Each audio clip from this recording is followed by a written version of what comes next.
Saudara-saudari. Selamat pagi semuanya. Pagi ini kita akan mempelajari Kitab Korintus. Kita akan belajar mengenai tubuh setelah kebangkitan. Yaitu ada orang yang berkata tidak ada kebangkitan orang mati. Tetapi kita mengerti bahwa kebangkitan orang mati itu nyata.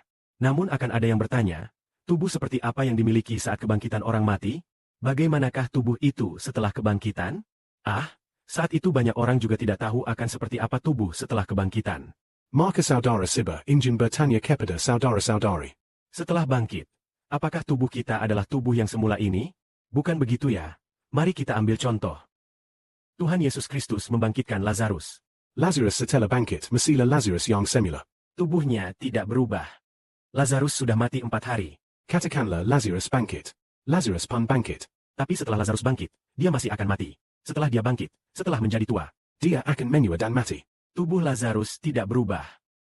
Lalu bagaimana saat kita bangkit dari kematian? Tubuh kita akan berubah. Mengapa kebangkitan Lazarus berbeda dengan kebangkitan kita? Karena kebangkitan Lazarus adalah dia mati 4 hari lalu bangkit lagi. Kebangkitan ini. Roh di dalam Lazarus tidak berubah. Roh di dalamnya masih roh manusia. Maka melihat Lazarus mati. Mati selama 4 hari. Mayatnya sudah membusuk. Saat bangkit, roh di dalamnya masih rohnya yang semula. Miliknya. Roh di dalamnya tidak berubah. Jadi roh di dalamnya adalah roh manusia. Jadi setelah bangkit dia masih dirinya yang semula. Masih coba yang semula. Tetapi roh di dalam kita sekarang sudah berubah. Karena roh di dalam kita adalah roh yang telah lahir baru. Bukan lagi roh manusia yang dulu. Misalnya saudara si bersuatu hari dibunuh. Ya dibunuh. Tunggu sampai waktu kebangkitan. Saat waktu kebangkitan tiba. Pada saat itu setelah bangkit. Bukan lagi tubuh saudara Siba yang semula. Melainkan sebuah tubuh yang baru. Tubuh baru ini adalah tubuh Allah. Mengapa saat Lazarus bangkit? Masih tubuh manusia Lazarus sendiri yang semula. Mengapa saudara Siba dan saudara-saudari yang telah menerima Roh Kudus? Tubuh setelah bangkit justru adalah tubuh seperti Allah dan Tuhan? Adalah karena alasan ini. Karena setelah kita bangkit. Benih kehidupan di dalam kita telah berubah. Dulu hidup kita, dulu roh di dalam kita adalah manusia. Sekarang kita tinggal di dalam ini. Cangkang luar yang bisa binasa. Di dalam tubuh yang bisa binasa ini, rohnya adalah Roh Kudus. Adalah roh ciptaan baru yang lahir dari Roh Kudus. Roh ini dengan kita yang mula-mula. Roh yang berdosa itu berbeda. Yang mula-mula tinggal di dalam manusia adalah roh yang berdosa. Tentu saja roh kita juga ada di dalamnya. Jadi itu adalah tubuh manusia.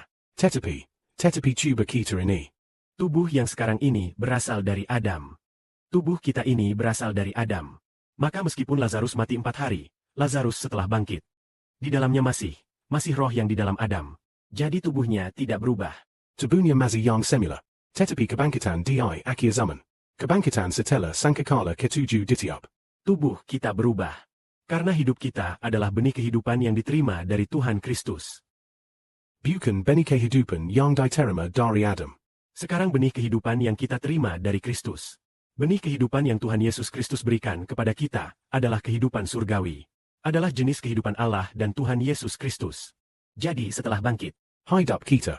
Tubuh kita akan berubah menjadi tubuh yang sama seperti Allah yang agung dan Tuhan Yesus Kristus. Inilah misteri kebenaran itu. Misteri tentang setelah kebangkitan ini.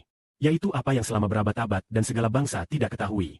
Yaitu setelah kebangkitan, kita bukan lagi tubuh yang lama. Melainkan diubah menjadi tubuh Allah. Dan roh di dalamnya sudah diganti menjadi roh ciptaan baru. Kita yang ciptaan baru. Bukan lagi roh manusia. Melainkan roh yang lahir dari Roh Kudus Allah. Dulu adalah kehidupan yang berasal dari manusia. Sekarang kita adalah kehidupan yang berasal dari Allah. Dengan demikian, kita setelah kebangkitan menjadi lebih berharga. Seperti kita ambil contoh ya. Apakah tubuh Allah lebih berharga? Atau tubuh manusia yang lebih berharga? Pasti Allah dong. Dia adalah Tuhan pencipta alam semesta. Allah pencipta alam semesta. Maka karena itu, setelah kebangkitan kita juga seperti Allah.